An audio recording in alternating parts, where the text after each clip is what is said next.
The average age of farmers and ranchers in New Mexico is more than 60 years old. So who will produce the state's famous chili, pecans, onions, and dairy products moving forward? A conference happening next month aims to inspire the next generation to do just that. It's called AgriFuture Educational Institute, and it's happening May 16th through the 18th down in Las Cruces.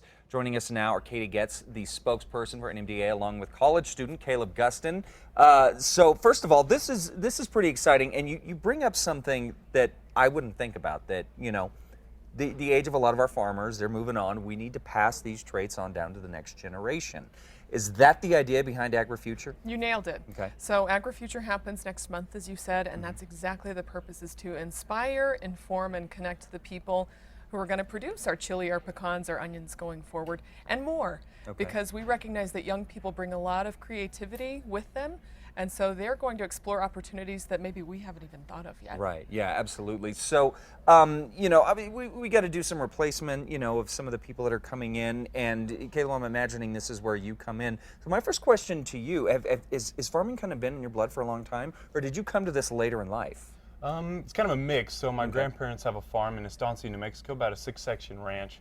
So it's always been in my life, but I wasn't daily involved with farming on that operation. I went through FFA and 4-H and got a touch of agriculture.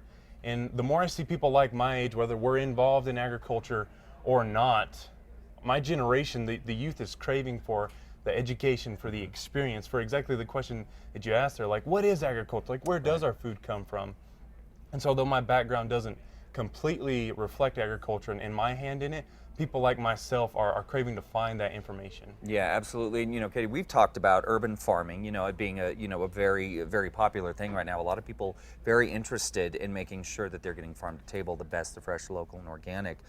So what are some of the resources and opportunities that are available to the next generation of farmers right now? Right. Well, those are to be defined, right? I mean, the world is their oyster.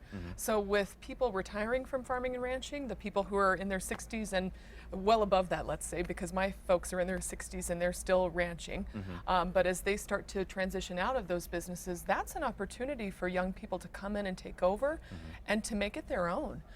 We've seen an increase in direct-to-consumer sales, more people selling at the farmers market, more people inviting people out to, more farmers and ranchers inviting people out to their place of business for customers to buy directly there.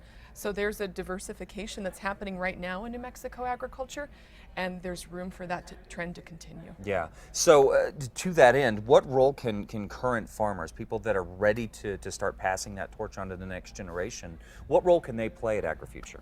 So mentorship is huge no matter what level we're at. And AgriFuture, that's where those mentors, those current producers can come in and show either a traditional look at how they produce, what their operation is, or some of the more modern looks like agritourism, where people are coming in just to check out the operation.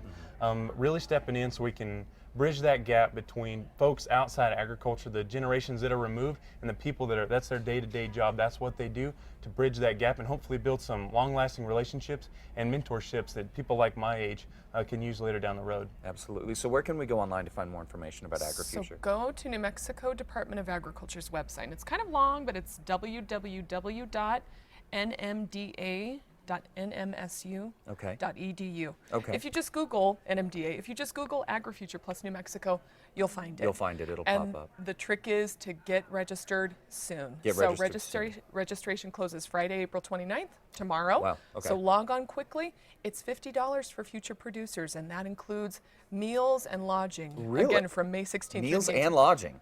The sponsors for this conference have stepped up and said, you know what, this is really critical that we make it available to as many young people as possible. Absolutely. So the incentive is there. We've got a ton of great speakers, a ton of great tours of local agriculture in and around Las Cruces. So it's going to be a great solid days coming up very soon. Fantastic. Guys, thanks for coming in, telling us Thanks for about having it. us. Again, for more information on AgriFuture, head over to casa.com.